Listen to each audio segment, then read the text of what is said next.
எல்லோருக்கும் வணக்கம். லூக்கா 17வது அதிகாரம் 25வது வசனம். அதற்கு முன்பு அவர் அநேகம் பாடுபட்டு இந்த சந்ததியினால் ஆகாதவன் என்று தள்ளப்பட வேண்டியதாக இருக்கிறது. பாருங்கள், இயேசுகிட்ட பரிசேயர்கள் எல்லாரும் ஒரு கேள்வி கேட்குறாங்க. என்ன கேள்வின்னா, தேவனுடைய ராஜ்யம் எப்போது வரும் அப்படின்னு சொல்லி கேள்வி கேட்குறாங்க. யூதர்கள் என்ன திங்க் பண்ணாங்க அப்படின்னா, தேவனுடைய ராஜ்யம் அப்படின்னா ஒரு விசிபிள் கிங்டமாக இருக்கும் அப்படின்னு சொல்லி அவங்க நினச்சாங்க. விசிபிள் கிங்டம்னா பார்க்குற விதத்தில் இருக்கணும், ஒரு பிரம்மாண்டமாக இருக்கணும், அதில் ஒரு ராஜா இருக்கணும், அவர் ரோம சாம்ராஜ்யத்தையே அழித்து சிங்காசனத்தில் அப்படிப்பட்ட ஒரு ராஜா உட்காரணும், அவர் இஸ்ரவேலை ஆள வேண்டும், இப்படிலாம் அவங்க திங்க் பண்ணாங்க பாருங்கள். ஆனால் இயேசு எப்படிப்பட்ட ஒரு ராஜாவாக இருந்தார், அவர் எப்படிப்பட்ட ராஜ்யத்தை சேர்ந்தவராக இருந்தார் அப்படிங்கிறது பார்க்கும்போது இன்விசிபிள் கிங்டம்னா கண்ணால் பார்க்க முடியாத ஒரு ராஜ்யத்தை குறித்து அவர் பேசிகிட்டு இருக்கிறார் பாருங்கள். அவர் அவங்கள்ட்ட ரிப்ளை சொல்கிறார். என்ன சொல்கிறாரு? தேவனுடைய ராஜ்யம் உங்களுக்குள் இருக்கிறதே அப்படின்னாரு. உங்களுக்குள் இருக்கிறது. அவங்களுக்கு புரியலை பாருங்கள், என்ன ராஜ்யம் இது, எப்படிப்பட்ட ராஜ்யம் அப்படின்னு சொல்லி அவங்களுக்கு புரியலை. ராஜாவையும் புரியலை, இந்த ராஜ்யத்தையும் அவங்களுக்கு புரியலை பாருங்கள். என்ன சொல்கிறாங்க? இது ஒரு பார்க்குற மாதிரி இல்லை அப்படிங்கிறதுனால ரொம்ப டிஸ்பேஸ் பண்ணுறாங்க பாருங்கள். ஆனால் தேவனுடைய ராஜ்யம் எப்படிப்பட்டது? இப்போ தேவனுடைய ராஜ்யம் இந்த உலகத்தில் செயல்பட்டு கொண்டிருக்கிறது. எப்படி செயல்பட்டு கொண்டிருக்கிறது? இருதயத்திலே செயல்பட்டு கொண்டிருக்கிறது. தேவனுடைய வார்த்தையின் மூலமாக எல்லா மனுஷர்களுடைய இருதயங்களிலும் தேவனுடைய ஆளுகை செயல்பட்டு கொண்டிருக்கிறது. இதுதான் தேவனுடைய ராஜ்யம் அப்படிங்கிறத சொல்கிறார் பாருங்கள். இது நாட் அ விசிபிள் கிங்டம். இப்போ விசிபிள் கிங்டம் கிடையாது.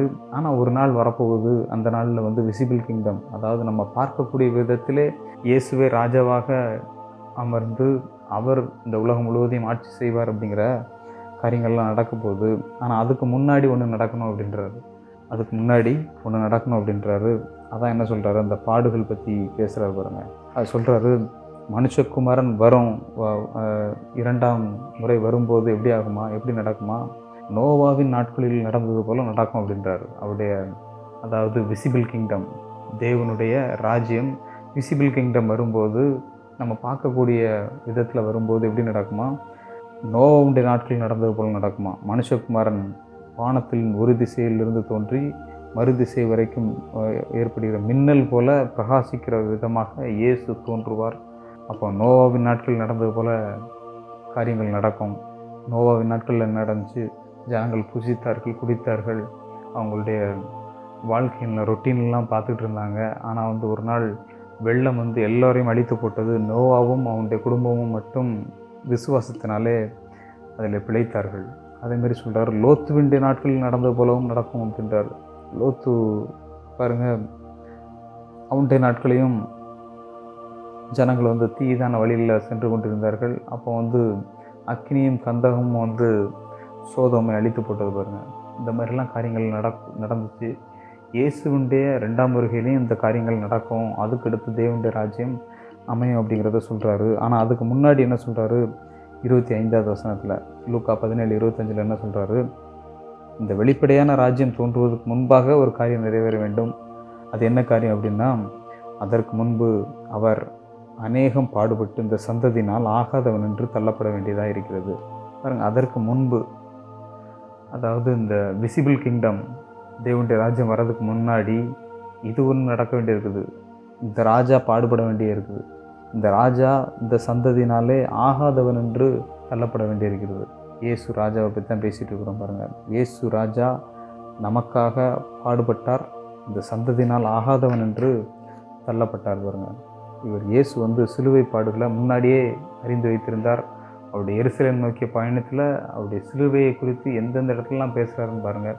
எல்லா இடத்துலையுமே இயேசு தன்னுடைய சிலுவையை முன்வைக்கிறார் பாருங்கள். மகிமை இருக்குது, பின்னாடி மகிமை இருக்குது, தேவனுடைய ராஜ்யமெல்லாம் வரப்போகுது, ஆனால் அதுக்கு முன்னாடி இந்த பாடு இருக்குது அப்படிங்கிறத சொல்கிறார் பாருங்கள். இயேசு தன்னை பாடுபடுகிற ஒரு ராஜாவாக அவர்களுக்கு வெளிப்படுத்துகிறார்.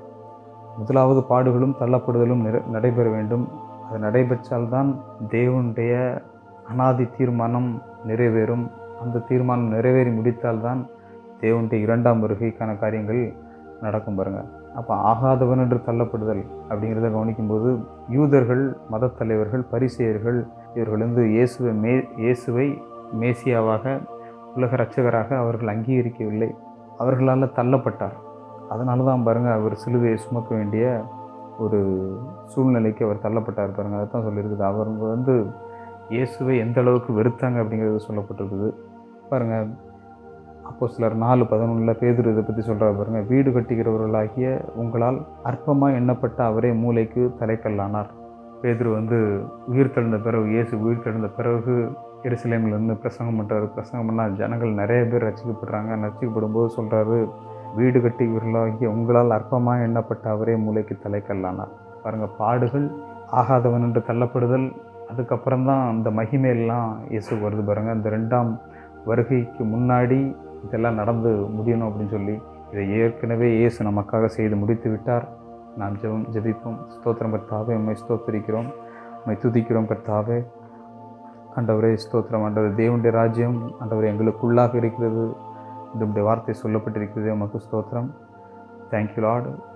உங்களுடைய ராஜ்யம் ஆண்டவரே இருதயத்திலே இருந்து ஆளுகிற ஒரு ராஜ்யம்.